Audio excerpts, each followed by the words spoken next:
March 15 was meant to be a seamless royal spectacle: precision, elegance, unity. But behind the polished fade, something shattered. Catherine, Princess of Wales, made a decision that stunned insiders and sent silent shockwaves through palace corridors. She refused Camilla's chosen crown. Not quietly, not diplomatically, but decisively. And what followed wasn't just tension, it was the beginning of a royal fracture no one was prepared to confront. Before we go deeper into what this really means for the royal family, make sure to subscribe so you don't miss a single update. For weeks leading up to that day, anticipation had been building with a quiet intensity that only the monarchy could command. Every detail of March 15 had been meticulously orchestrated, from the ceremonial order to the symbolism behind each piece of regalia.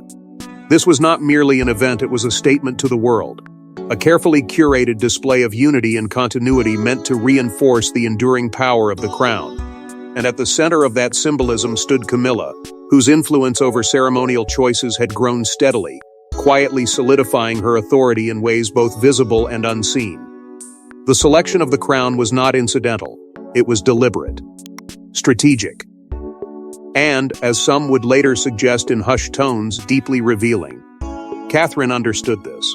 She had always understood the language of symbols within the royal institution, the unspoken meanings, the quiet declarations, the subtle shifts of power hidden behind tradition. Which is why when Camilla's choice was presented, something changed. Not outwardly at first. There were no immediate objections, no visible cracks. But beneath the calm composure Catherine had mastered over the years, a storm had begun to form. Because this was not about aesthetics. It was not about preference. And it certainly was not about fashion. This was about alignment, about legacy, about what it meant to wear something that carried more than history, it carried implication. Those closest to the preparations began to notice the shift long before the moment became public. Conversations grew shorter. Decisions that would normally pass without question suddenly carried weight.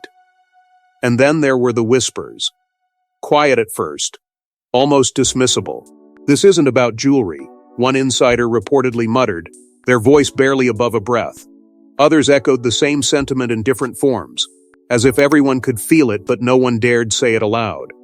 Something deeper was unfolding, something that had been building long before March 15 was ever circled on the calendar. Because this refusal did not come from nowhere. It was the culmination of tension that had been carefully contained, hidden beneath smiles and shared appearances. For months, perhaps even longer, there had been subtle differences in vision, in approach, in what the monarchy should represent moving forward. Catherine, often seen as the face of a modern, evolving institution, had begun to embody a future that did not entirely align with the past Camilla represented. And while those differences had remained unspoken, they were never absent. They lingered. Quiet, persistent, waiting for a moment like this to surface. And when it did, it was anything but subtle. The refusal landed with a force that no one had anticipated, not because it was loud, but because it was absolute. There was no room for negotiation, no softening of intent. It was a line drawn with precision. A boundary set not just in private, but in a way that would inevitably ripple outward. Because in the monarchy, nothing remains contained for long. Every action, every decision carries consequences that extend far beyond the moment itself. What made it even more striking was how public the impact became, despite the palace's efforts to maintain control. This was not a quiet disagreement resolved behind closed doors. It was a disruption that altered the course of an event designed to project perfection. And in doing so, it exposed something the monarchy works tirelessly to conceal: fracture. Not visible, not acknowledged, but undeniably present. And yet, for all the shock, the confusion, the rising speculation, one question began to take shape above all others. It lingered in conversations and headlines, in the quiet analysis of those who understood the weight of such a decision. Because if this wasn't about jewelry, if this wasn't about preference, then what exactly had Catherine refused? And more importantly, why? But what exactly was this crown, and why did it carry enough weight to spark such a defiant rejection? It glittered like history itself, diamonds catching the light, centuries of legacy embedded in every curve. But this was no ordinary crown. The one Camilla selected came with a story, one that had been buried, reshaped, and quietly feared. To the public, it symbolized continuity, but to Catherine it represented something far more dangerous, a truth she could not wear, and a legacy she refused to inherit. The crown itself carried an almost hypnotic presence, not merely because of its brilliance, but because of what it represented beneath that brilliance. Each stone, each intricate design, had been passed through generations that shaped the monarchy in ways both celebrated and concealed. It was said to embody triumph, endurance, and authority, but those who had studied its past more closely knew that its history was far from pure. Beneath its polished exterior lay whispers of conflict, of moments when power had been claimed not through unity, but through division. And it was this duality that made it so significant, so dangerous, and so impossible to ignore. Long before it reached Camilla's hands, the crown had been tied to a chapter of royal history that many preferred to leave unspoken. A time when loyalty fractured, when alliances shifted in silence, and when the image of stability masked something far more turbulent. There were murmurs never confirmed, never fully denied, that it had once been worn during a period of intense internal struggle, associated with a figure whose legacy remained deeply contested.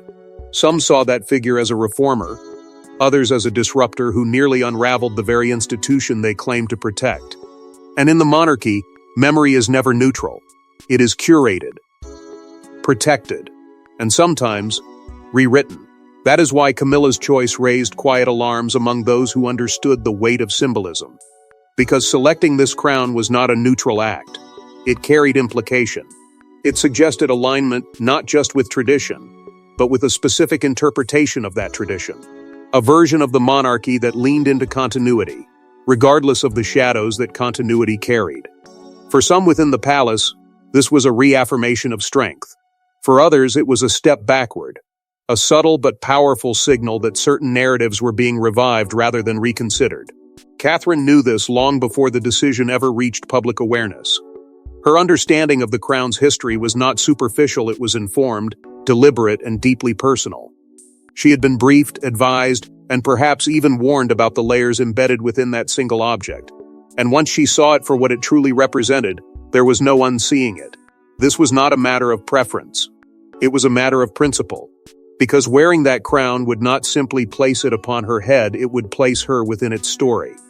And that was a story she was unwilling to become part of. What made the situation even more complex was Camilla's insistence. This was not presented as one option among many. It was the choice. Firm. Unwavering. And that raised a question no one could comfortably answer: why this crown? And why now? Was it a statement of authority? A deliberate assertion of influence? Or something more calculated? Something designed to reinforce a particular vision of the monarchy at a moment when that vision was quietly being challenged? The answers remained elusive, but the tension they created was undeniable. Within palace walls, reactions were anything but unified. Advisors found themselves divided, caught between loyalty and concern. Some believed the decision should stand, that tradition must not be questioned. Others, more cautious, recognized the risk, understanding that symbolism, once made public, could not be undone. Yet despite these divisions, silence prevailed. No one stepped forward. No one openly challenged the choice. Because in the monarchy, disagreement is rarely expressed, it is contained, controlled, and often buried beneath layers of protocol. But Catherine's refusal shattered that silence. It exposed the tension that had been carefully managed, bringing it into a space where it could no longer be ignored. And suddenly, the crown was no longer just an object. It became a symbol of everything at stake: power, legacy, identity, and the future direction of the monarchy itself. A single decision had transformed it into something far greater than anyone had anticipated. And yet, even with all its weight, its history, and its implications, the crown was only part of the story. Because behind this moment, behind the refusal and the silence that followed, lay something even more complex, something rooted not just in symbolism, but in the relationship between two women navigating the same institution from very different perspectives. To understand Catherine's refusal, we must go deeper into the quiet rivalry that has long simmered beneath royal smiles. They smiled side by side. They waved together. But beneath the carefully choreographed appearances lay a rivalry neither ever acknowledged publicly. Catherine and Camilla, two women bound by the same institution, yet separated by vision, influence, and legacy. And when the crown entered the picture, their differences were no longer subtle. They became impossible to ignore. For years, their dynamic had been carefully managed, almost rehearsed, shaped by the rigid expectations of royal life. On the surface, there was harmony, polished, composed, reassuring. But beneath that surface, two very different interpretations of what the monarchy should be were quietly evolving. Catherine represented something new, something that leaned toward connection, relatability, and a future that felt more accessible to the public. Her presence carried a quiet transformation, one that didn't challenge tradition outright, but subtly reshaped it from within. Camilla, on the other hand, stood firmly rooted in the weight of history, embodying continuity in its most unyielding form. Her authority came not from reinvention, but from preservation. And while both roles were necessary, they were not always compatible. This difference did not appear overnight. It had been building, layer by layer, moment by moment, hidden within the smallest of interactions. A glance held just a second too long. A pause before a response. A carefully chosen word that carried more meaning than it seemed. To the public, these moments passed unnoticed. But within palace walls, they were understood, observed, remembered. Because in an environment where direct conflict is rarely visible, tension expresses itself in subtleties. And those subtleties told a story no one was willing to say out loud. There were instances, brief, almost imperceptible, where their approaches diverged in ways that revealed more than intended. Decisions about public appearances, messaging, even the tone of royal engagement began to reflect a quiet divide. Catherine's influence grew steadily, drawing attention for its modern resonance, while Camilla's authority remained deeply embedded in the institution's traditional framework.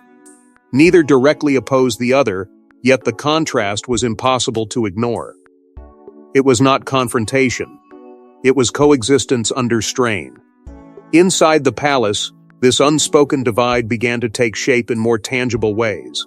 Advisors, aides, and insiders found themselves gravitating toward one vision or the other, often without even realizing it. Some believed the monarchy needed to evolve, to adapt, to reflect a changing world, and they saw Catherine as the embodiment of that shift. Others remained committed to the strength of tradition, convinced that stability came from continuity, not change, and they aligned, quietly but firmly, with Camilla. No declarations were made, no sides officially chosen, yet the alignment was there, forming beneath the surface like a fault line waiting for pressure to build. And then came the crown. For Camilla, its selection was more than ceremonial, it was symbolic reinforcement. A statement that the monarchy's foundation would remain anchored in its past, regardless of how that past was perceived. It was a reaffirmation of authority, of continuity, of a structure that had endured precisely because it resisted change. But for Catherine, the same crown carried an entirely different meaning. It was not a symbol of strength, it was a signal of entrapment, a connection to a narrative she believed no longer belonged in the future she envisioned. To wear it would be to accept more than tradition, it would be to inherit its unresolved tensions. And that is where the emotional complexity deepened. Because this was not a simple opposition. There was respect, real, undeniable respect for what Camilla represented, for the resilience it took to stand within that role. But alongside that respect was resistance. A quiet but firm refusal to be shaped by expectations that no longer aligned with Catherine's sense of purpose. It was a balance that could not hold forever. Respect and resistance cannot coexist indefinitely without consequence. The refusal of the crown was not just an act, it was the moment that balance collapsed. The point where internal differences became external reality. And once that line was crossed, the question was no longer about who was right or wrong. It became something much larger, something that extended beyond individuals and into the very identity of the monarchy itself. But this wasn't just about two women, it was about what the monarchy itself is becoming and what it refuses to let go. What if Catherine's refusal wasn't rebellion but a warning? A message encoded not in words, but in action. Because in royal tradition, symbols speak louder than speeches. And by rejecting the crown, Catherine may have been rejecting something far bigger, a legacy she believes should never be revived. A choice that wasn't impulsive but calculated, deliberate, and deeply personal. In the monarchy, nothing is ever just an object. A crown is not simply worn, it is accepted, endorsed, and absorbed into identity. It carries meaning far beyond its physical form, acting as a silent declaration of alignment with everything it represents. For centuries, crowns have defined hierarchy, reinforced authority, and preserved narratives that shape how power is understood. They are not chosen lightly, and they are never without consequence. Which is why Catherine's refusal did not feel like defiance, it felt like disruption. A break in a language that had remained consistent for generations.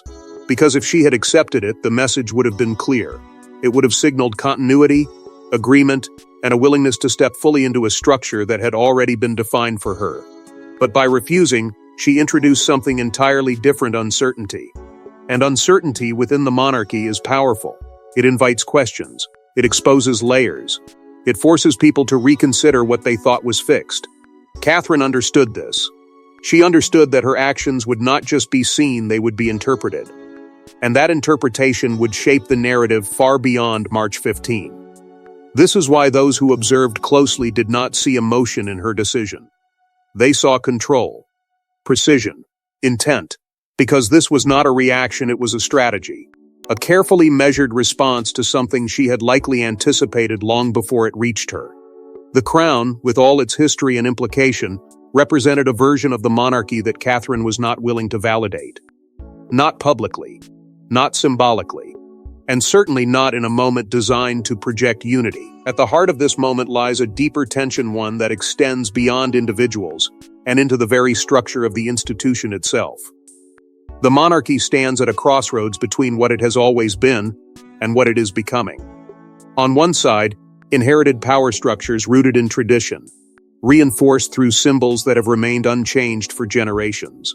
On the other, a modern approach that seeks to redefine relevance without completely dismantling the past. Catherine exists within that tension. She is both part of the institution and a reflection of its evolution. And that duality makes every decision she makes carry even greater weight. The crown, in this context, becomes more than controversial, it becomes a representation of unresolved history, of narratives that have never been fully addressed, only carried forward under the guise of tradition.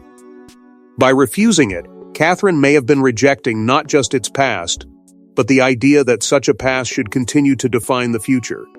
It was not about rewriting history, it was about refusing to be bound by it. But that does not mean the decision came without struggle, because within that moment of clarity was also conflict, a deep personal conflict between duty and conviction. Catherine understood what was expected of her. She understood the importance of unity, of maintaining the image that the monarchy relies upon.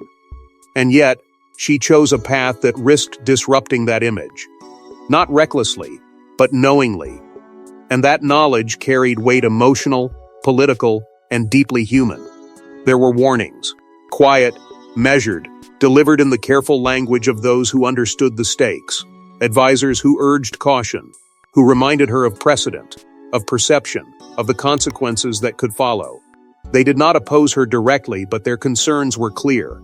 This was not a decision that could be undone once made. It would define more than a moment, it would define her position within the monarchy moving forward. And still, she chose to stand firm. Because sometimes the greatest act of loyalty is not agreement but resistance. And in that resistance, Catherine may have been protecting something far greater than herself. Not just her own identity within the institution, but the direction it is heading toward. A future that cannot exist if it remains tied to symbols that no longer serve it. Yet behind Catherine's calm exterior, those closest to her knew this decision came at a cost. Behind palace doors, far from cameras and protocol, Catherine faced a moment no royal handbook could prepare her for. The pressure, the expectations, the weight of history pressing down on a single decision. And then, something shifted. This wasn't just about duty anymore, it became personal. A line was drawn, and once crossed, there was no going back. In the days leading up to March 15, the silence around Catherine grew heavier, not lighter. What appeared to the outside world as calm composure was, in truth, a carefully maintained surface over something far more turbulent. The kind of pressure she faced was not loud or chaotic, it was quiet, persistent, almost suffocating. It came in the form of expectations that had been building long before this moment ever arrived. Expectations to comply, to represent, to embody a system that does not easily bend. And yet, beneath that pressure, something within her began to resist in ways she could no longer ignore. Sleep became elusive, not because of chaos, but because of clarity slowly forming in the stillness. The kind of clarity that forces uncomfortable questions to the surface. What does it mean to carry a symbol you do not believe in? What does it cost to remain silent when silence feels like agreement? These were not questions she could dismiss. They lingered, growing sharper with each passing hour, until the weight of avoiding them became heavier than the weight of confronting them. There were conversations long, deliberate, and deeply private. Not rehearsed, not filtered, but real. And at the center of those conversations stood William. Not as a figure of authority, but as a partner navigating the same impossible terrain. He understood the stakes. He understood what was at risk not just publicly, but personally. His support was steady, grounded, but not without caution. Because he, too, knew that this was not a simple choice. It was a turning point. And turning points do not come without consequences. For Catherine, the conflict was never about choosing between right and wrong. It was about choosing between two versions of duty, one that required alignment, acceptance, and the preservation of what had always been, and another that demanded courage, disruption, and the willingness to redefine what could be. Both carried weight. Both carried risk. But only one felt true to the path she believed the monarchy needed to take. And that realization did not arrive easily. It came through doubt, through hesitation, through moments where the easier choice tempted her to step back, to comply, to let the moment pass without resistance. But something held her there, something deeper than expectation. Conviction. Quiet at first, almost uncertain. But then stronger, clearer, until it became impossible to ignore. And in that moment, somewhere between hesitation and certainty, the decision was made. Not announced, not declared, but understood. She would not wear the crown. What makes that moment so powerful is not just the decision itself, but the vulnerability behind it. Because Catherine knew exactly what this meant. She knew the questions it would raise, the tension it would create, the interpretations that would follow. She knew that stepping away from something so symbolic would not be seen as neutrality, it would be seen as resistance. And resistance, within the monarchy, is never without consequence. There was fear, real, undeniable fear, not of the crown, but of what refusing it would set into motion. And yet, she moved forward anyway, not impulsively, not emotionally, but with a quiet strength that came from understanding exactly what she was doing. This was not an act of defiance for the sake of rebellion. It was a stand. A deliberate, deeply personal stand that redefined her position within the institution. In that moment, Catherine was no longer simply fulfilling a role, she was shaping it. But Catherine wasn't the only one watching this unfold, because within the palace, reactions were immediate and divided. The moment the refusal was confirmed, the palace didn't erupt, it froze. Conversations stopped. Plans were rewritten overnight. And behind closed doors, strategies began to form. Because this wasn't just a disagreement, it was a disruption. One that threatened the delicate balance of power inside the monarchy. And everyone knew how they responded next would define everything. Shock in the royal household does not look like chaos. It looks like stillness. A controlled, almost unnatural stillness, where every word is measured and every reaction is carefully withheld. That is exactly what settled over the palace. Senior royals, accustomed to unpredictability in public life, found themselves confronting something far more unsettling: internal fracture. Not visible to the world, not acknowledged openly, but deeply felt in every quiet exchange that followed Catherine's decision. Because this was not a situation anyone had prepared for. It was not part of the script. And without a script, even the monarchy hesitates. Behind the scenes, the machinery of the institution began to shift rapidly. Plans that had been finalized weeks in advance were suddenly under scrutiny. Ceremonial arrangements were adjusted, then adjusted again, as officials tried to maintain the illusion of seamless continuity. Every detail mattered, because every detail could be interpreted. A crown missing from its expected place was not just an absence, it was a question. And questions, once raised, are difficult to silence. Advisors found themselves pulled into an unspoken divide. Some argued that Catherine's stance reflected strength, a necessary evolution that the monarchy could no longer ignore. They saw her decision as calculated, even protective, a way of steering the institution away from symbols that carried too much unresolved weight. Others, however, viewed it as a dangerous precedent. To them, the refusal threatened the very structure that held the monarchy together. Tradition, in their eyes, was not optional. It was the foundation, and challenging it, even subtly, risked destabilizing everything built upon it. Yet despite these opposing views, there was one strategy that united them all: silence. Publicly, nothing changed. Statements remained composed, appearances continued as planned, and the image of unity was preserved with almost surgical precision. Because the monarchy understands something better than any institution. Perception is power. And losing control of that perception, even for a moment, can have consequences that ripple far beyond the present. But behind that silence, crisis management unfolded with quiet urgency. Conversations became more frequent, more intense, yet always contained within the same invisible boundaries. Every scenario was considered, every possible reaction weighed. The goal was not to resolve the conflict, at least not immediately, but to contain it, to prevent it from becoming something larger, something uncontrollable. Because once the narrative escapes the palace walls, it no longer belongs to them. At the center of this delicate situation stood Charles, not as a distant figure, but as a monarch navigating an increasingly complex reality. His position was uniquely difficult, caught between loyalty, legacy, and the need to preserve stability above all else. On one side stood Camilla, representing continuity and the authority that had been carefully established over time. On the other stood Catherine, embodying a future that could not be ignored. Supporting one risked alienating the other. Remaining neutral risked appearing indecisive. And in a moment like this, even silence could be interpreted as a choice. What made it even more precarious was the growing tension that could no longer be fully contained.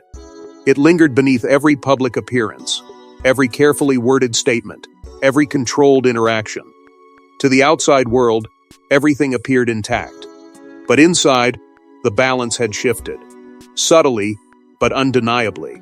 And once balance shifts within an institution built on stability, the consequences are never immediate, but they are inevitable. Because no matter how carefully the palace managed its response, no matter how precisely it controlled its messaging, something had already slipped beyond its reach. The absence of that crown, the weight of that decision, it was too significant to remain hidden. And slowly, almost imperceptibly at first, the outside world began to notice. But while the palace tried to contain the situation, the outside world was already beginning to notice something was wrong. At first, it was subtle, a missing detail, a slight deviation. But in the age of scrutiny, nothing goes unnoticed. Within hours, speculation spread like wildfire. Why wasn't Catherine wearing the crown? Why the sudden change? And as theories multiplied, one thing became clear: the public wasn't just curious. They were invested. And the truth, whatever it was, felt bigger than anyone expected. What began as a quiet observation quickly transformed into a full-scale unraveling of the narrative the palace had tried so carefully to preserve. It started with a single question, repeated across headlines and whispered through commentary: where was the crown? From there, the details began to surface. Analysts, commentators, and royal watchers started connecting dots that had once seemed insignificant. The absence was no longer a coincidence. It was a signal. And signals, especially within the monarchy, are never accidental. Media outlets, initially cautious, began leaning into the story with growing confidence. Language shifted. What had been described as a minor adjustment was now being questioned as a notable deviation. Subtle phrasing gave way to sharper speculation. because the more they examined the moment, the clearer it became that something had changed. Not visibly, not dramatically, but fundamentally. And once that realization took hold, there was no containing it. Social media amplified everything. It didn't just report the moment, it dissected it, reframed it, and magnified it. Clips were replayed. Statements were analyzed. Every detail, no matter how small, became part of a larger narrative that was forming in real time. Theories spread faster than facts ever could. Some saw Catherine's decision as a bold stand, a necessary shift toward a more modern monarchy that refuses to carry the weight of unresolved history. Others viewed it as a dangerous departure, a disruption of tradition that risked weakening the institution itself. And in that divide, the story grew stronger, more intense, more impossible to ignore. Royal watchers, those who understood the deeper language of the monarchy, began to focus not on what was said but on what was not. Because silence, in moments like this, speaks volumes. They examined past appearances, prior decisions, subtle interactions that now seemed to carry new meaning. Patterns emerged. Questions deepened, and with every new interpretation, the narrative expanded beyond a single event into something much larger, a reflection of an institution in transition, whether it was ready to admit it or not. Conflicting narratives began to take shape, each one gaining traction in different circles. One framed Catherine as a reformer, someone willing to challenge outdated symbols in order to protect the future of the monarchy. Another painted her as a disruptor, introducing uncertainty into a system that relies on consistency. Both perspectives carried weight. Both felt plausible. And that tension between them only fueled the story further. Because uncertainty invites engagement. It draws people in. It forces them to choose a side, even when the full truth remains just out of reach. The palace, aware of the growing storm, moved carefully, not with direct responses but with controlled messaging. Subtle adjustments, carefully worded statements that acknowledged nothing while attempting to reassure everything. It was a familiar strategy: maintain composure, project stability, allow the moment to pass without confrontation. But this time, it wasn't working as seamlessly as it once had. Because the narrative was no longer contained within the palace walls. It had moved beyond them, taken on a life of its own, shaped by voices the monarchy could not control. And with that shift, the tension escalated. What had begun as an internal disruption had now become a global conversation. Every interpretation, every speculation, every theory added another layer of pressure. The story was no longer about a crown, it was about what that crown represented, and why it had been refused. And as the noise grew louder, as the questions became sharper, one thing became undeniable. Silence was no longer sustainable. And then, when the pressure reached its peak, Catherine finally broke her silence. When Catherine finally spoke, it wasn't loud, it wasn't dramatic, but it was undeniable. In a carefully measured moment, she revealed the truth behind her decision, and with it, reshaped the entire narrative. What seemed like defiance became something else entirely. Something deeper. Something that forced even her critics to pause and reconsider everything they thought they knew. There was no urgency in her tone, no attempt to defend or justify in the way many had expected. Instead, there was clarity, calm, deliberate, and unwavering. The kind of clarity that does not seek approval, but understanding. And as she began to explain, it became immediately apparent that this was never about rejecting authority, nor about challenging tradition for the sake of disruption. It was about meaning, about the weight behind symbols that are too often accepted without question. And in that moment, Catherine did something rare within the monarchy. She gave context to silence. She spoke not of conflict, but of responsibility. Not of disagreement, but of alignment. Her words carried a quiet gravity, carefully chosen yet deeply revealing. She acknowledged the crown not as an object of beauty or prestige, but as a vessel of legacy, one that carries stories, decisions, and consequences that extend far beyond the present. And it was within that acknowledgement that the truth began to unfold. Because what she was rejecting was not the crown itself, but what it represented in its current form. A narrative she believed had not been fully reconciled. A history that, in her view, still demanded reflection before it could be embraced again. There was no accusation, No direct challenge. But the implication was impossible to ignore. Catherine was not distancing herself from the monarchy, she was questioning how it chooses to carry its past into the future. And in doing so, she reframed her decision entirely. What had been seen as resistance now felt like intention. What had been interpreted as disruption now appeared as protection. Protection of an institution that cannot evolve if it refuses to examine itself. The emotional weight of her words did not come from intensity, but from restraint. She did not raise her voice, yet every sentence carried impact. Because beneath the composure was something undeniable, a personal connection to the decision that could not be separated from her role. This was not abstract. It was not theoretical. It was lived. And that authenticity shifted the way her refusal was received almost instantly. Reactions began to change. Slowly at first, then more noticeably. The same voices that had questioned her decision now found themselves reconsidering it. Not necessarily agreeing, but understanding. And in that shift, the narrative lost its sharp edges. It became less about opposition and more about perspective. Because Catherine had not closed a door, she had opened one. A space for conversation that had long been avoided. And then there was Camilla.